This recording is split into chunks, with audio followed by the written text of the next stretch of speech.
YouTube channel. അപ്പോൾ ഇന്ന് ഞാൻ വന്നേക്കുന്നത് എന്താണ്, എൻ്റെ വീട്ടിൽ ഒരു സെറ്റിയില്ലേ നമ്മളിരിക്കുന്ന സോഫ. അപ്പോൾ സോഫേൻ്റെ അടുത്ത് ഇച്ചിരി ബുക്കുകൾ കൂട്ടി വെച്ചിട്ടുണ്ട്. എന്ന് പറഞ്ഞാൽ ലൈബ്രറി പോലെ ഇച്ചിരി ബുക്കുകളേ ഉള്ളൂ. ഒരു 5 or 4 ഒരു 10 ഉണ്ടാവും ഗൈസ്. അത്രയും ബുക്കുകൾ കൂട്ടി വെച്ചിട്ടുണ്ട്. അപ്പോൾ അതിൻ്റെ ഇടയ്ക്ക് സ്കൂളിൽ നിന്ന് എനിക്കൊരു ബുക്ക് കിട്ടി. ലൈബ്രറി ഞങ്ങൾക്കൊരു മൺഡേ 4th പീരീഡ് ലൈബ്രറി പീരീഡാണ്. അപ്പോൾ ലൈബ്രറി പീരീഡിന് വായിക്കാൻ വേണ്ടി ബുക്ക് വേണം. അപ്പോൾ ബുക്ക് ഞങ്ങൾ ലൈബ്രറിയിൽ നിന്ന് എടുത്ത് വായിക്കും. അപ്പോൾ അതിലൊരു ബുക്കാണ് കേട്ടോ ഗൈസ്. ഞാൻ പേര് പറഞ്ഞുതരാം. മഞ്ഞപ്പുഴയുടെ കണ്ണുനീർ. ഇതാണ് ഗൈസ്, മഞ്ഞപ്പുഴയുടെ കണ്ണുനീർ. പക്ഷേ ഗൈസ്, ഇത് എഴുതിയത് ആരാന്ന് എനിക്കറിയോ? ഇത് ഞങ്ങൾ ലൈബ്രറിയിൽ നിന്ന് തന്നെ എടുത്തതെങ്കിലും ഇത് എഴുതിയത് ശ്രീനി ബാലുശ്ശേരിയാണ് ഗൈസ്. ശ്രീനി ബാലുശ്ശേരി. പക്ഷേ ശ്രീനി എന്ന് കേൾക്കുമ്പോൾ നമുക്കൊരു പെണ്ണിൻ്റെ പേരാണ് ഓർമ്മ തരിക. ഇതാണ് ഗൈസ്. പക്ഷേ ഇതൊരാണാണ് ഗൈസ്.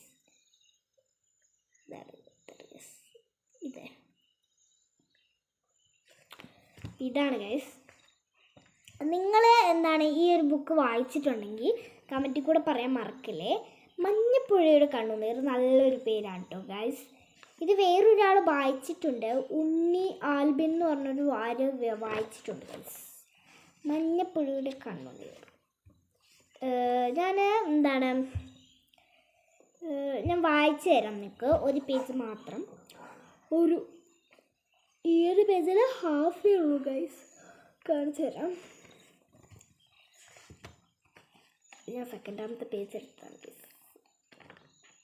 സോറി. ഇതേ ഗൈസ്, ഇതാ കണ്ടോ, ഒരു ഹാഫ് പേജേ ഉള്ളൂ.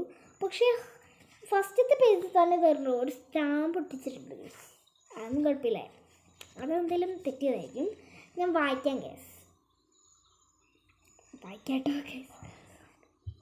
അതാണ് മഞ്ഞപ്പുഴ. മഞ്ഞപ്പുഴയുടെ ഒരു ഭംഗി മാടി കളിപ്പെയ്യുക.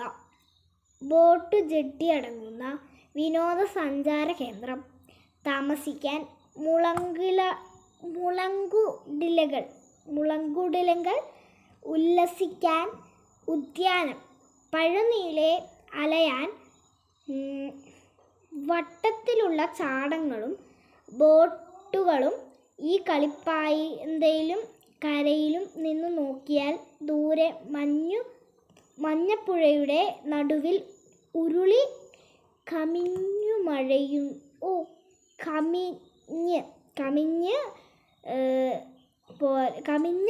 എന്നാണ് കേട്ടോ ഗൈസ്. ഇതൊക്കെ എഴുതി വെച്ചിരിക്കുന്നു, നമുക്ക് തന്നെ വായിക്കാൻ പറ്റുന്നത്. കമിഞ്ഞു പോലെ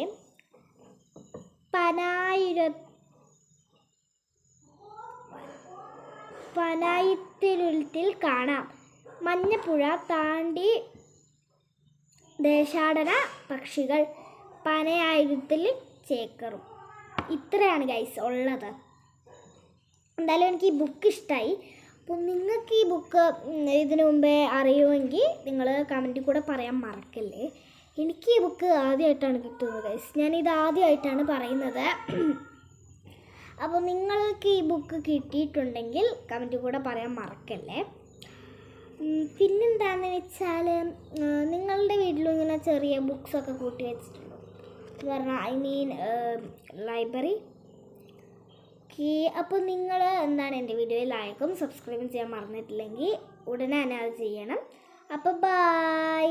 പിന്നെ ബായ് പറയുന്നതിന് മുമ്പ് എല്ലാവരും ഈ കഥ വായിച്ചിട്ടുണ്ടെങ്കിൽ കമൻറ്റിൽ കൂടെ പറയാൻ മറക്കല്ലേ. വായിച്ചിട്ടില്ലെങ്കിൽ നോ ചേച്ചി എന്ന് അയച്ചാൽ മതി. അപ്പോൾ ബായ്.